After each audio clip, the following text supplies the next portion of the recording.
화창한 밖과는 다르게 음영이 잔뜩 진 이곳은 대부의 사무실입니다. 평범한 상인들의 장사와는 다른 은밀한 거래가 이루어지고 있는 곳이죠.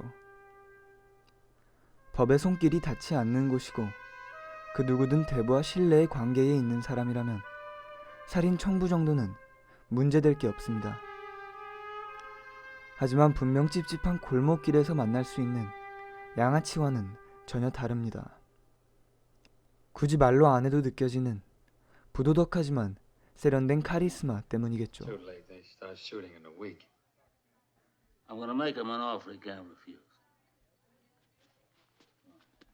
대부라는 영화는 많은 영화인들에게 지대한 영향을 준 만큼 명작이란 말조차 뭔가 아쉬운 단어로 만드는 그런 영화 중 하나입니다. 개봉 당시 33년 동안 깨지지 않았던 미국 영화계의 흥행 기록을 부술 만큼 대중적으로도 엄청난 인상을 주기도 했죠. 40년대 미국의 마피아에 대한 이야기지만 가족에 대한 이야기, 그리고 한 개인의 드라마뿐만 아니라 설정의 시대 배경까지 제대로 녹여낸 조각같은 누아르라고 할 수 있습니다. 그러니까 요즘 쉽게 볼 수 있는 범죄물들은 외나무다리에서 만나는 원수의 그림을 그리고 있다면 대부는 코르리오네 패밀리를 중심으로 움직이는 회전목마의 그림을 보여줍니다. 물론 요즘은 회전목마 앞에서 사진만 찍을 뿐 타는 걸 즐기진 않지만요.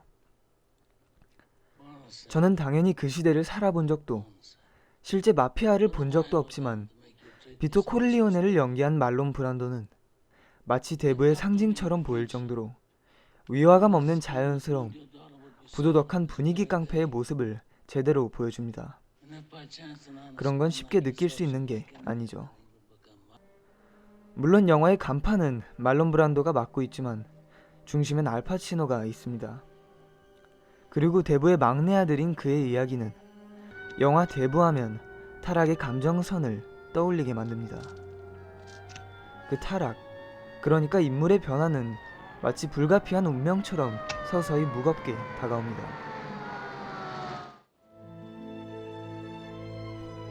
대부는 이제 고전 중에서도 고전으로 뽑히는 영화입니다. 시간이 많이 흘렀다는 거죠. 그리고 그만큼 영화계에서도 많은 변화가 일어났습니다. 그래서 저는 이번 영상에서 같은 범죄 노아르이지만 대부가 만들어지고 시간이 많이 지난 후 나온 영화를 연대순으로 3편을 소개해드리려고 합니다. 무엇보다 이 영화들은 할리우드의 영화인 만큼 대부와는 다르긴 하지만 대부를 언급하지 않을 수 없는 그런 작품들일 겁니다. 모두 음침한 세계를 다루고 흔한 현실과 구별되어 우리에게 암흑가에 대한 이야기로서 매력을 선사하는 영화들이죠. 대부가 개봉한 지로부터 20년이 흐른 후에 나온 영화이죠. 대부 1을 제작했을 당시 신인이었던 코폴라 감독은 이쯤엔 노장이 되었고 그만큼 영화계에는 많은 변화가 있었을 겁니다. 대부가 항상 어두운 분위기를 보여주진 않지만 도니 브레스코를 보면 한층 밝아진 느낌을 받을 겁니다. 이전과 비교했을 때 연출 장면과 전환도 확실히 새로워졌습니다. 다양한 장소와 시간을 여러 숏으로 나누어 빠르게 한뒤 붙이는 이런 몽타주 기법은 인물뿐만 아니라 사물에도 중점을 맞추고 빠르지만 어지럽지 않아 내용을 직관적으로 이해하기 쉬워서 할리우드에서 자주 사용하게 되는 공식이 되었습니다. 배우들은 모두 믿고 보는 분들입니다. 갱스터 연기로는 이미 정점을 찍었던 알파치노와 지금보다 훨씬 젊던 시절이지만 경험은 충분했던 조니 뎁이 주연으로 나오죠. 실화를 바탕에 깔고 있는 만큼 서사적인 면에서 떨어진다고 생각할 수도 있지만 각색이라는 게 있죠. 이 영화는 음지의 드라마를 제대로 보여주며 현실적인 분위기와 실제 사건과의 사실관계에도 적절히 집중하며 영화적인 측면에서 실화를 이용했다고 볼 수 있습니다.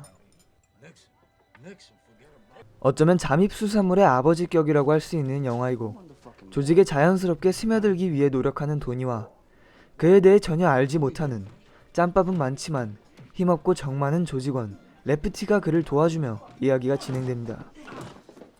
FBI로서 마피아를 소탕하기 위한 증거를 찾기 위해 침투했지만 아슬아슬한 잠입은 그를 좋게 보는 레프티 덕분에 생각보다 수월하게 진행됩니다.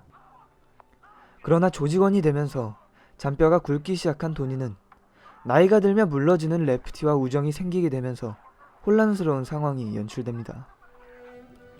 70년대 후반의 암흑과 비즈니스 속에서 도니와 레프티 각각의 인물에 대한 드라마는 개인이 처한 현실과 감정이 충돌하며 흥미로운 이야기를 보여줍니다.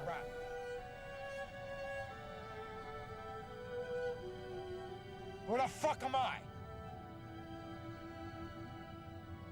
Who am I?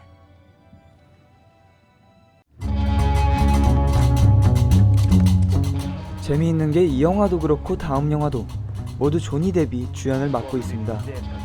조니 뎁이 확실히 알파치노 못지않은 강렬한 이미지 때문인지 갱스터 역할의 남다른 핏을 가지고 있습니다.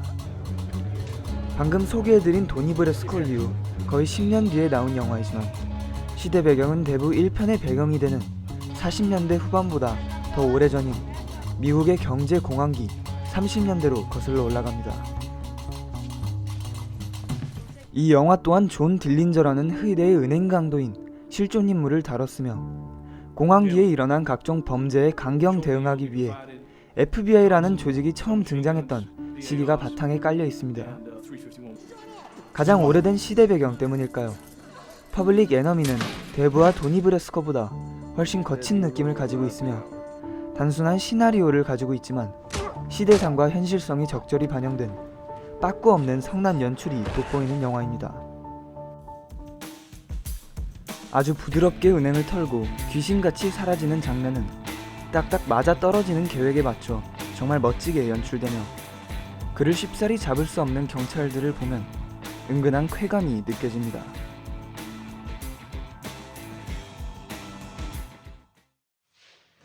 특히 마술처럼 놀랍고 거침없는 탈옥 장면은 약삭 빠른 캐릭터를 제대로 살리면서 돌발적인 현장감을 군더더기 없이 표현합니다. 막을 수 없는 악당을 보여주면서도 적당한 불안함을 함께 느낄 수 있게 하죠.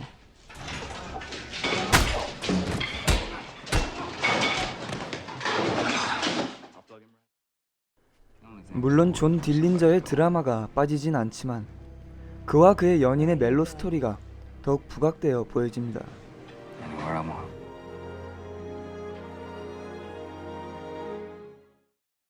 엘리트 FBI 요원 퍼비스와의 끈질긴 술래잡기와 거친 총격전 또한 절대 빼놓을 수 없는 영화의 진미라 할 수 있습니다. 생과 사를 넘나드는 만큼 떨리는 사투를 벌이는 인물들의 모습은 긴장감이 그대로 전해지며 매우 사실적인 긴박감을 가지고 있습니다.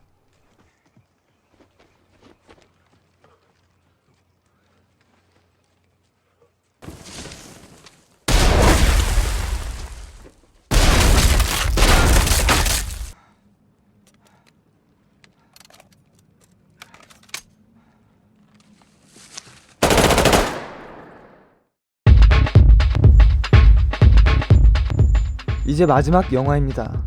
개봉 시기는 불과 4년 전인 만큼 신선한 방법으로 한 인물의 범죄 전기를 보여줍니다. 제임스 벌저라는 불과 작년까지만 해도 살아있던 미제 건달을 다룬 블랙매스는 그에 대한 증언이 담긴 취조 내용을 중심으로 이야기를 전달합니다. 보스턴 남부지역에서 윈터일 갱단을 거느렸던 그의 잔혹한 성격을 적나라하게 드러내며 다소 잔인한 이미지가 자주 등장합니다.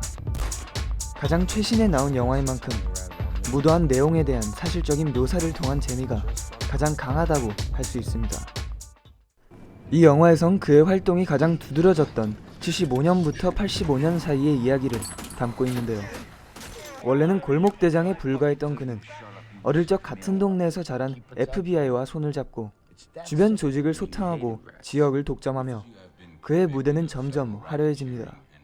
또한 지역의 터줏대감으로서 이웃들과 남다른 유대를 가진 그의 친절한 모습과 대비되는 망설임 없는 악독한 행동들을 보는 재미가 있으며 이는 단지 시각적인 자극뿐만 아니라 영화가 실존적 인물을 전달하기 위해 사실적 연출에 공을 들였다는 것을 확인할 수 있습니다. 그리고 무엇보다 특이한 점은 이 영화에 나오는 경찰은 쉽게 예상할 만한 정의의 사도로 나오지 않는 데 있습니다. 그 또한 제임스와 강한 유대를 가지고 있으며 자신이 속한 기관에 봉사하기보다는 자신의 욕심을 채우려는 모습과 암흑가에 반쯤 발을 들여놓고 있는 모습이 독특한 재미를 가져다 줍니다. 이 영화까지 보고 나면 누아르의 많은 변화에서 느낄 수 있는 새로운 재미를 찾을 수 있지만 동시에 가장 아쉬운 점은 역시 대부 1편만큼 강렬하게 머릿속에 기억되는 노래가 없다는 점이 아닐까 생각됩니다.